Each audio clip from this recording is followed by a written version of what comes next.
tout le monde, j'espère que vous allez bien. De mon côté, ça va super bien. Bienvenue sur Alliance M Éducation. Dans la vidéo d'aujourd'hui, j'ai en fait deux vidéos à vous présenter. Ok, je vous laisse regarder la première vidéo et la deuxième vidéo. Et ensuite de ça, nous allons nous retrouver pour une très bonne analyse de la situation. Bon visionnement. Retirez les allocations familiales au Canada. Retirez les allocations familiales au Canada, s'il vous plaît. Beaucoup de couples se déchirent, se chicanent à cause de cela. Je sais qu'il y a certaines personnes qui utilisent l'allocation familiale vraiment pour leurs enfants, pour la stabilité de leur couple et vraiment que ça aide certaines familles. Mais il y a beaucoup de femmes africaines, je suis désolée mes soeurs, mais il y a beaucoup de femmes africaines qui utilisent ça comme moyen de chantage, moyen de divorce. S'il vous plaît, l'allocation familiale n'est pas capable de masser ton pied, n'est pas capable de te dire chérie, je t'aime. Je vais vous dire ce qui s'est passé tout à l'heure, la raison pour laquelle je fais cette vidéo aussi. J'étais en consultation privée tout à l'heure avec un couple et j'ai vécu une scène hallucinante. Je croyais que j'étais dans un film. On était à la lecture du relevé. Ceux qui ont déjà pris mes formations privées savent qu'il y a une étape qu'on fait la lecture du relevé. Monsieur partage son relevé, j'interprète son relevé. Madame partage son relevé, j'interprète. Maintenant, dans l'interprétation du relevé de la dame, on constate le monsieur constate des dépenses vraiment énormes. Le monsieur demande à la femme que rien que les dépenses, si ça dépasse plus ton salaire par mois, qu'est-ce qui se passe?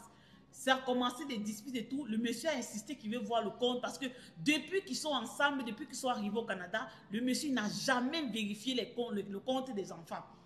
Il a dit, je vais regarder le compte des enfants. La femme a tourné, pas fini, elle a montré le compte des enfants.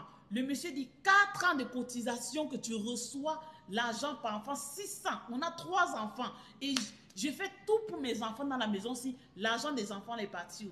Regardez là, écoutez la réponse qui m'a, Jésus, qui m'a fini.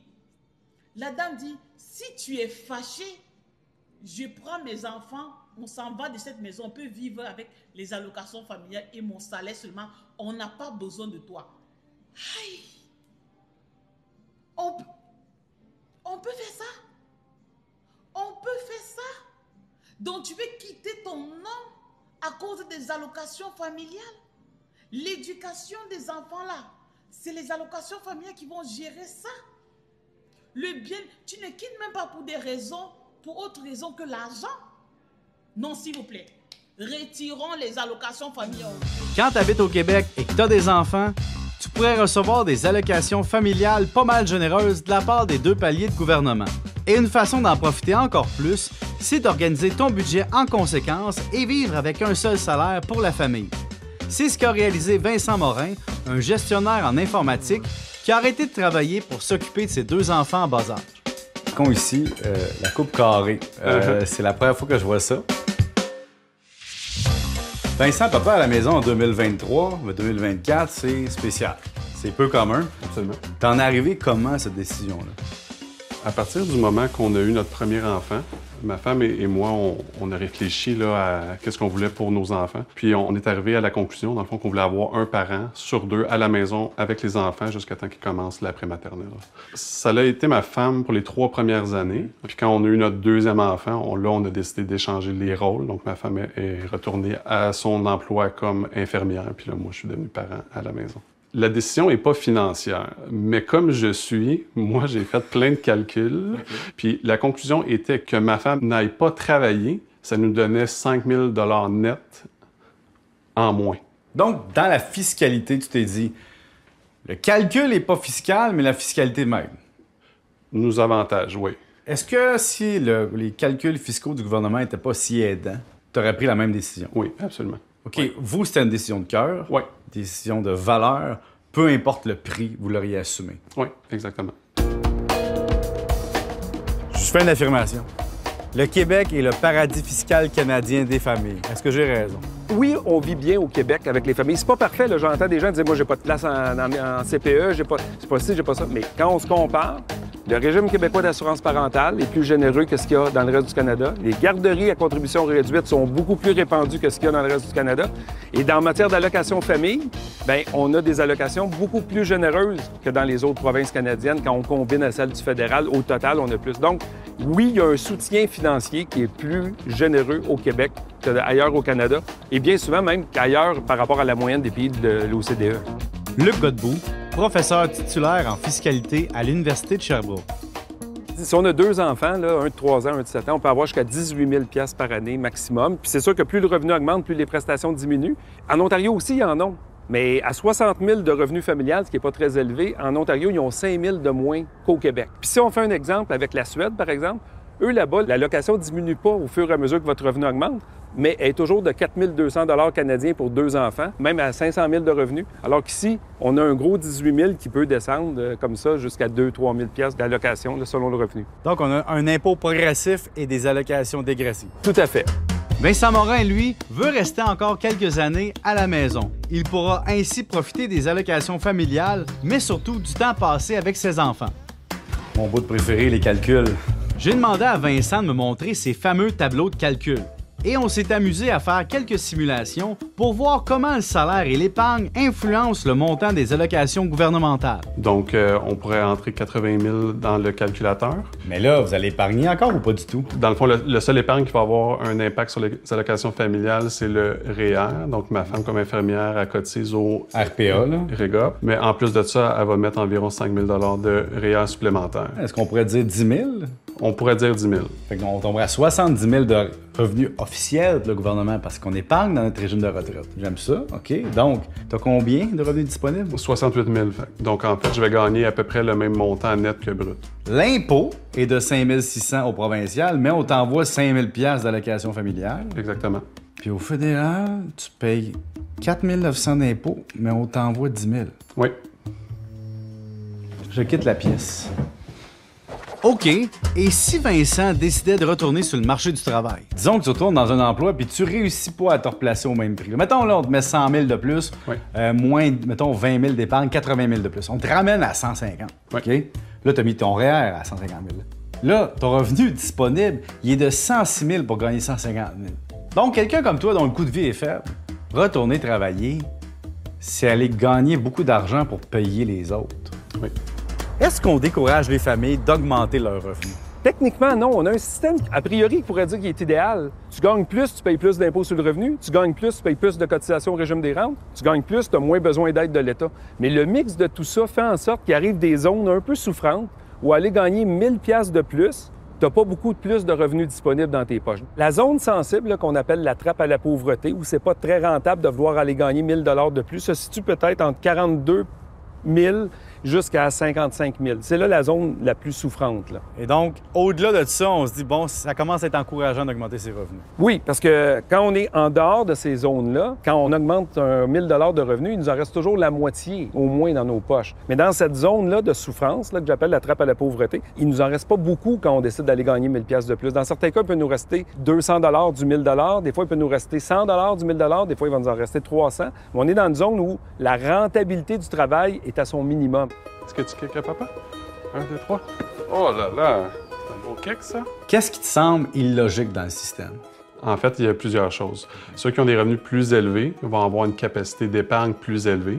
Puis, en épargnant, par exemple, dans le REER, ça va faire baisser le revenu qui est utilisé pour calculer les allocations familiales. Donc, on va aider les gens qui épargnent. Exactement. Y a d'autres choses? C'est pour les travailleurs incorporés. Donc, eux peuvent moduler leurs revenus, se payer de la façon qu'ils veulent. Ça va avoir un impact direct sur les allocations familiales. Donc, 2 médecins spécialistes incorporés qui vivraient sobrement comme toi dans une maison comme la tienne pourraient se verser 50 000 par année, avoir des millions de dollars dans le Inc. puis avoir de l'aide gouvernementale quand même. Exactement. Il faudrait, par exemple, qu'ils vivent comme toi. Oui. Les médecins, ils ont de la pression sociale pour dépenser un peu plus. On calcule les allocations après déduction REER. On calcule des allocations sur un revenu personnel alors qu'on peut s'incorporer et se verser un petit salaire. Est-ce qu'on n'a pas manqué notre coup quelque part? C'est sûr que si c'était à refaire, là, on pouvait se téléporter en 1960, puis on dit comment on pourrait faire ça comme du monde, on pourrait faire beaucoup mieux. Le problème, c'est qu'on n'est pas capable de détricoter le chandail, fait qu'on est pris avec. Fait que là, l'impôt, c'est pas pire. Le problème, je pense, c'est la détermination des allocations, des prestations. Tout ça, c'est basé sur votre revenu net. Puis effectivement, comme ça vient après des déductions régime de pension, après déduction REER, bien, ça fait en sorte qu'il y a des revenus beaucoup moindres. Et donc, ceux qui ont la capacité d'épargner, ils ont un revenu net moindre et ils ont plus Après avoir regardé donc nos 2 vidéos, on va commencer par analyser la première vidéo. Dans la première vidéo, la dame invite le gouvernement à mettre fin aux allocations familiales. Donc, les allocations sont un montant qui est versé à toutes les familles au Canada et au Québec pour les aider en fait, c'est un soutien financier à toutes les familles qui ont des enfants pour les aider, soit au niveau de l'alimentation, habillage, peu importe la façon que la famille s'organise pour gérer ce montant-là. Okay? Donc, c'est ce qu'ils vont appeler allocation familiale. C'est un montant qui est versé aux parents qui ont des enfants âgés de moins de 18 ans. Okay? Et dans la vidéo, on nous dit que l'allocation familiale serait en fait la cause de nombreuses disputes dans les couples africains et il faudrait que le gouvernement y mette fin. Moi, je ne suis pas d'accord avec cette partie-là parce qu'on a encore une généralisation hâtive. Ok, moi, je déteste la généralisation hâtive. Premièrement, pourquoi? Parce qu'il y a plusieurs causes qui peuvent être des sources de conflits dans un couple. Il peut y avoir des problèmes de communication, problèmes de gestion financière, problèmes de compatibilité, tout simplement. Et le fait qu'il y ait des allocations familiales, si un couple a des problèmes déjà au niveau de la gestion de ses finances, ces allocations-là peuvent venir amplifier la situation ou le problème dans le couple, mais ce n'est pas l'allocation familiale qui est à la base de la source du conflit entre les conjoints, ok? L'allocation familiale, dans ce cas-là, vient seulement révéler les problèmes qu'il y a déjà dans ce couple à la base et ce n'est pas donc la faute des allocations familiales. Deuxièmement, les allocations familiales ne sont pas seulement destinées aux familles africaines, ok? Donc, quand je dis famille africaine, c'est des immigrants ou des nouveaux arrivants d'origine africaine parce qu'au Canada, l'allocation familiale est donnée à tout le monde, aux Canadiens, aux résidents permanents et à d'autres types de résidents ici au Canada. Et qui dit Canadien, qui dit résident permanent, qui dit résident temporaire, ce sont des personnes qui proviennent d'ici et d'ailleurs. Ils proviennent d'à peu près partout dans le monde et eux aussi, ils ont droit aux allocations familiales. Les allocations familiales ne sont pas un montant qui est destiné aux immigrants d'origine africaine. Donc, moi, je n'aimerais pas que le gouvernement mette fin à cette allocation-là à tout le monde parce que les Africains n'arrivent pas à régler leurs problèmes de couple à cause de l'allocation. Non, non, non, non. S'il y a certains couples qui ne s'attendent pas parce qu'ils se disputent le montant des allocations, c'est à eux qu'il faudrait retirer ce montant-là et non à toutes les Canadiens, tous les résidents permanents et toutes les personnes qui sont admissibles aux allocations familiales. Donc, de ce côté-là, je ne suis pas d'accord quand on dit qu'il faut couper les allocations, ok? Troisièmement, les allocations familiales, là, on ne les donne pas à tout le monde, ok? Les allocations familiales tiennent compte du revenu familial, ok? C'est à sa revenu familial, à savoir si les deux parents sont ensemble, c'est quoi le revenu de papa et maman additionné. Ça va donner un calcul qui va permettre de déterminer le montant de l'allocation familiale. Il y a certaines familles qui vont avoir 25 $ par mois. Il y a d'autres familles qui vont avoir 650 $ par mois, ok? Donc, ça dépend premièrement du revenu. Ça dépend aussi du statut du parent. Si c'est un père qui est monoparental, si c'est une mère qui est monoparentale, l'allocation familiale ne sera pas la même. Ça va dépendre aussi du nombre d'enfants. Si c'est une famille, par exemple, papa et maman sont ensemble, ils gagnent un bon salaire, ils ont 2-3 enfants, le montant d'allocation familiale va varier en tenant compte de leurs revenus une fois de plus et il va être différent d'une famille où papa et maman ont un faible revenu, ils ont 3 à 4 enfants. Donc, ça, ce sont des facteurs vraiment qui vont influencer sur le montant des allocations familiales. Donc, s'il y a des familles africaines qui pensent qu'ils peuvent s'enrichir avec les allocations familiales, c'est complètement dommage parce que ça va être très, très, très difficile. Ce n'est pas des montants vraiment qui vont vous rendre millionnaire ici au Canada et donc ce n'est pas une source d'enrichissement, ok? Donc, quand on parle qu'il faut couper les allocations, si vous n'en avez pas besoin, sachez qu'il y a des personnes qui ont besoin de ces allocations-là par rapport à leur situation financière et situation familiale familiale tout court. Je peux pas être une mère, par exemple, monoparentale avec 2, 3, 4 enfants. Tu es seule. Des fois, tu as même la difficulté à aller travailler parce que tu as 3 à 4 enfants à t'occuper tout seul. Vous-même, vous savez les problèmes de garderie, les problèmes de place dans les CPE et autres.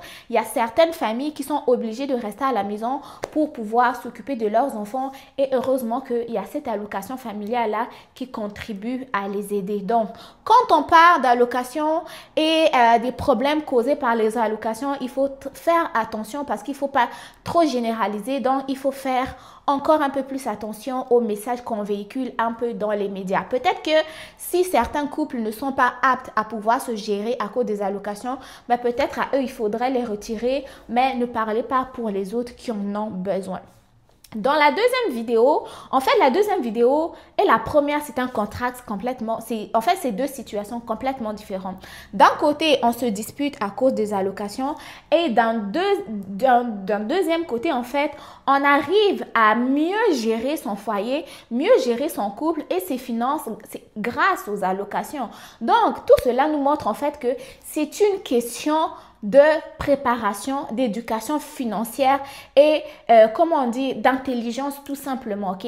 Là où l'allocation va être une source de conflit pour certains, mais de l'autre côté, en fait, l'allocation est une forme de délivrance dans le sens où il permet à certaines familles d'être ensemble. Papa et maman sont là pour les enfants, ils sont disponibles, ils satisfont aux besoins des enfants, de la famille. Ça enlève un certain stress, alors que de l'autre côté, l'allocation est une source de stress. Donc, ce qui revient à dire simplement que vous ayez des allocations ou que vous n'ayez pas d'allocation, ça va vous prendre une éducation financière. L'éducation financière, c'est très important. Donc, si vous êtes une famille immigrante d'origine africaine, vous avez des problèmes dans le couple, réglez les problèmes et aussi pensez à ce que vous pouvez réaliser ensemble avec l'allocation des enfants si vous voulez faire des projets.